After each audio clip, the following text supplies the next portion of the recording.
Okay? Stop fooling around. We're not fooling around. Well, I see people on cell phones fooling around. All right, gentlemen, we're gonna be sitting up straight, right? Professional. We're gonna speak with firm tone. Can we like fix the camera, please? confidence. Yeah, camera fix. Can you go on?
rise to salute the flag.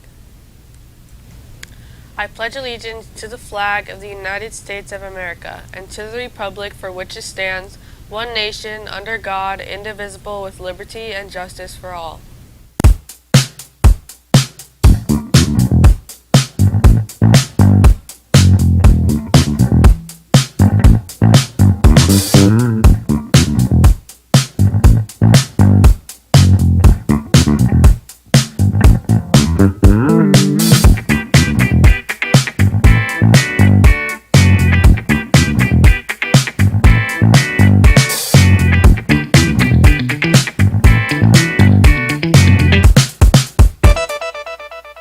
Good morning and welcome to RPtv. Today is Tuesday, May 10th, 2022. As the days roll on, we manage our way through inflation and the supply chain issues. Even the smallest ones among us are now facing difficulties as baby formula is in short supply. Julian has that report. Recently, there's been a baby formula shortage and it hasn't gotten better. Earlier, 40% of baby formula brands were unavailable and out of stock at U.S. retailers during the last week of April. The out-of-stock rate of baby formula brands in early April was 31%, and for the first 7 months of 2021, it hovered between 2 and 8%. Baby formula shortages have begun to increase in November in 2021, and the trend has begun worsening throughout 2022. Unfortunately, we do not see this slowing down anytime soon, that Assembly CEO Ben Reich said in a statement Monday. Inflation, supply chain shortages, and product recalls have continued to bring volatility into the category and continues to be one of the most affected products on the market. The shortages were prompted by a shutdown of pharmaceutical company Abbott Laboratories production facility in Michigan after it recalled certain types of baby formulas made at the plant because 4 consumers said it gave their infants bacterial infections. Shortages are more pronounced in some states than others, including New Jersey, Connecticut, Texas, Montana, Delaware, Rhode Island, and Washington. Major retailers such as CVS, Target, and Walgreens are limiting the amount of baby formula that consumers can purchase. Last Sunday, dozens of shoppers at a Monmouth County mall were caught off guard as one man created quite a scene. No one was injured and many people went home happy. Cooper has that story. Shoppers at the Freehold Raceway Mall were surprised by a mystery man throwing fistfuls of cash over a walkway railing near the food court on Sunday afternoon while yelling, "Happy Mother's Day!" As the man tossed bills, he shouted "Happy Mother's Day" at onlookers. Once he had given away all the cash in his bag, the man gave a wave and sent on his way. Apparently, a bystander said that the man does these sort of things a few times a year on the holidays. Now it's time for announcements. Joey's Rotisseria is hiring dishwashers and someone to answer the phone and take orders. Please call Joanne at 917-669-7636 for more information or in person to fill out an application at 547 Westfield Avenue, Roselle Park. Attention students! CNN 10 is looking for original artwork featuring the number 10 to use in their new show opening. They are particularly interested in creative 10s that illustrate something cool about where you live. If you'd like to contribute, just contact Ms. Gucho in room 102 for information and details. French Club will meet in room 3 at 2:40 p.m. on the following dates: May 12th, May 19th. PTSA Pretzel Sale, $2. Philly Pretzel Factory, May 10th, today at 2 p.m. until we run out inside the front hall. Lip Sync Battle Interest Meeting, May 10th, 2022, 3 p.m., room 19. Singers, MCs, and event staff needed. Come show your talent.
has seen its rat problem spiraling upwards, and it seems to come from the pandemic. Restructured our lives. Let's go back to Julian for the details. More New Yorkers are beginning to leave the safety of their homes, and so are countless of rodents. New Yorkers have reported seeing more rats more than ever than before.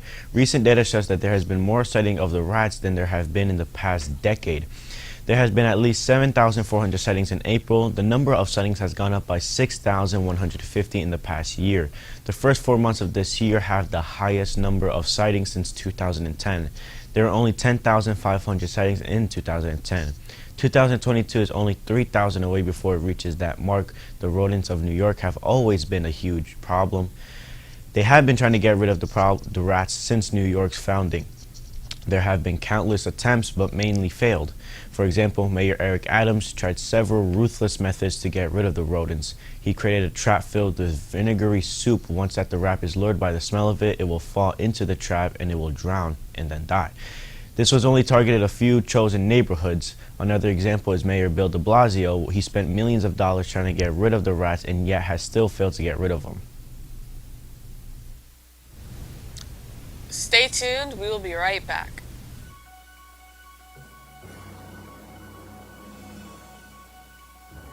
Bullying that occurs using technology is called cyberbullying, and with increased access to the internet, cyberbullying occurs daily.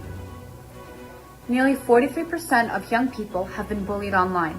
1 in 4 students has had it happen more than once.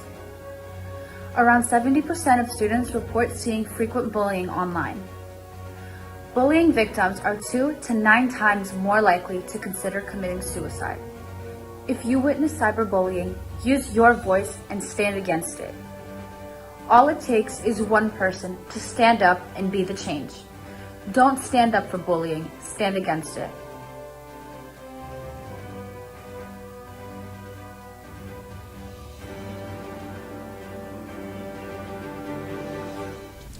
Thanks for watching, have a great day, and stay tuned for CNN 10.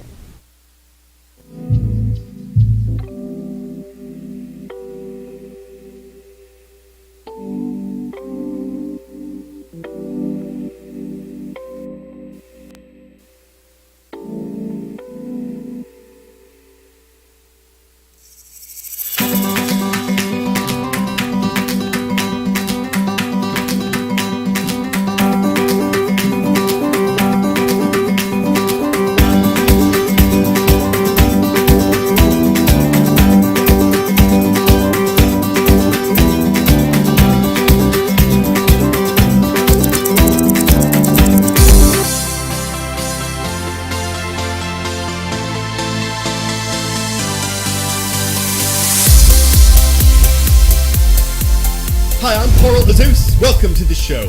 May 9th is a holiday in Russia. Victory Day commemorates the defeat of Nazi Germany in World War II, and it typically features a huge parade of troops and military equipment in the Russian capital.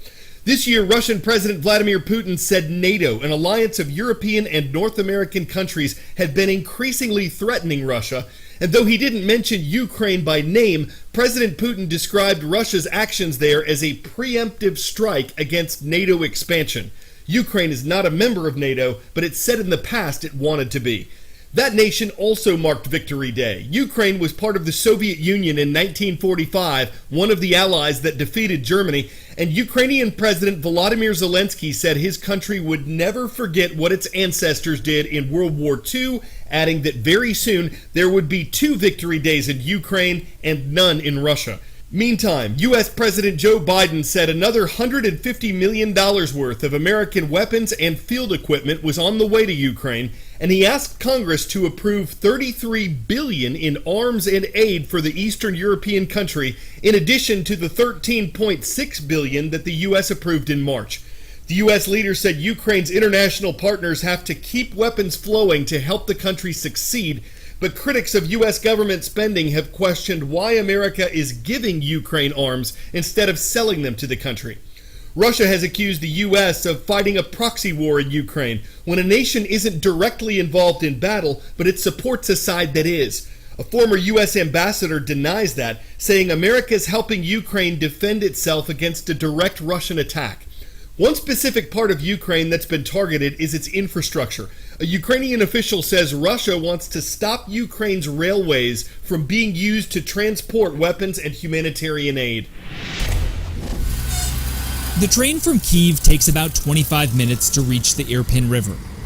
But this is the first time in almost 2 months that a passenger train has actually been able to roll across the bridge that spans it. One of 2 rail bridges here has just been rebuilt. The other is still impassable. The vital link between Kyiv and the bombed-out Irpin suburb was destroyed as Russian troops tried to advance toward the capital. Ukrainian Railways says it's lost access to 20% of its network, due either to Russian occupation or Russian bombs that have cut off access to long stretches of track. Orange-vested workers have been quietly repairing this span for weeks, ever since the Russians finally retreated. It's effectively less than 4 weeks, which normally would take months and months of civil engineering work, planning, projecting. So now, when the situation is tough, everyone works 24/7. The railway has been an indispensable tool in getting supplies in and people out of the most dangerous areas, but it has also been a huge target for Russian bombs. Repairing the damage is dangerous work. The railway says that well over 100 rail employees have died since the war began. Some of those have been fighting on the front lines, but many others have just been showing up for work. Every morning, railway people are not asking themselves whether to go to work or not. This is their duty.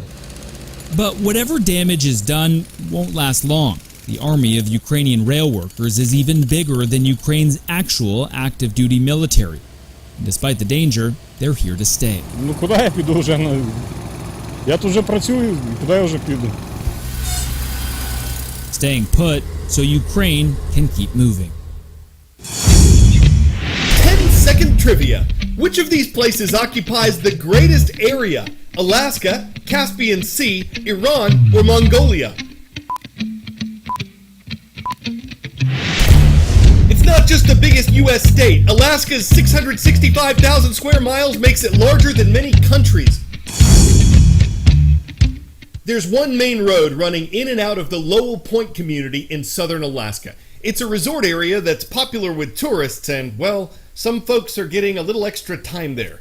No one was hurt last Saturday when a landslide blocked the road connecting Lowell Point to the city of Seward. It reportedly started after a single boulder rolled down onto the street, and after that was followed by rocks, rubble, dirt, and trees, a 300-foot-wide pile cut off land transportation, so people looking to get around it had to use a boat.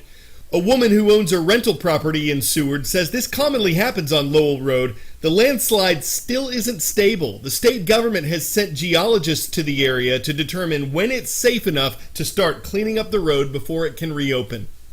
On another American coast, developers and conservationists are trying to build renewable energy facilities without disturbing wildlife. According to North Carolina State University, renewable power sources typically take up more space than fossil fuel plants, and that can destroy habitats, block animals' travel routes, and in the case of offshore wind turbines, threaten birds in the air and marine life below the surface. What can be done about this? New York's waterways may be best known for skyline views and crowded shipping lanes. Yet these busy waters also harbour a rich community of marine mammals.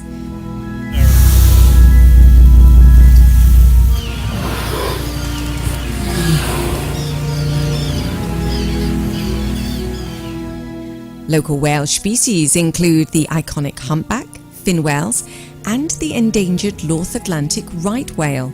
These photographs captured thanks to a multi-year aerial survey conducted by Tetra Tech and the New York State Department of Environmental Conservation.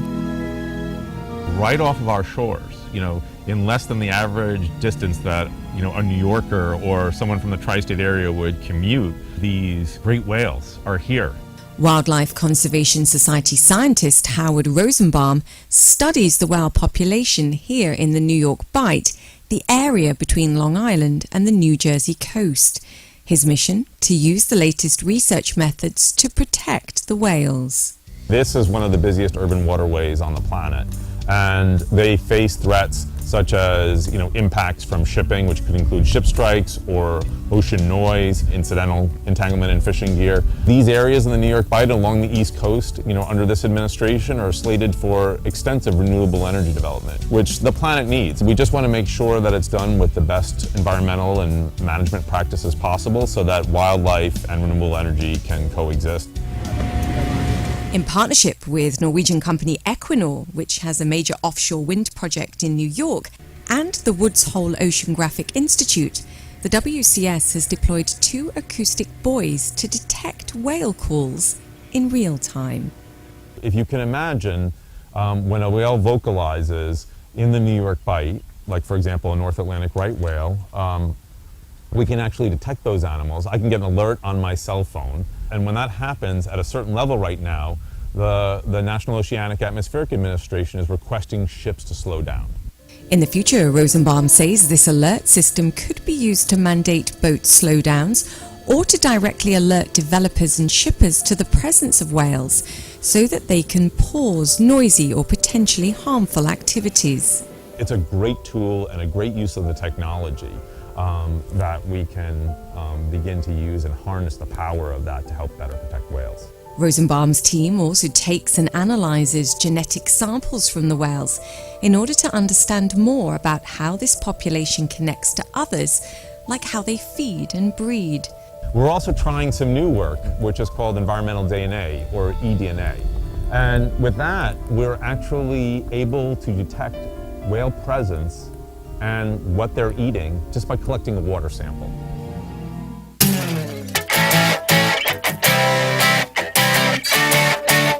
For 10 out of 10, when people tell Brittany Davis, whoa, that is the tallest dog I've ever seen, they ain't lying. This is the tallest dog on the planet, according to Guinness World Records, and the extra Great Dane lives with a family in Texas. His name is Zeus. He's 2 years old. His water bowl is the kitchen sink. He does occasionally steal people food off the kitchen counter because at more than 3 feet 5 inches tall, he can. I guess if the world's biggest dog is actually great, it kind of makes you want to avoid boxers, fence in the bulls, respect the saints, feel sorry for blues, freshen up Rottweilers, play with the toys, shoo the rats, and if you get lost, seek out a pointer. Because if the world is going to the dogs, you don't want to stay Malamute when it comes to finding chow. Today's shout out goes out to Jackson Middle School. Hello to everyone watching in Albuquerque, New Mexico. Our YouTube channel is the one and only place to request a mention, and you got to be at least 13 years old.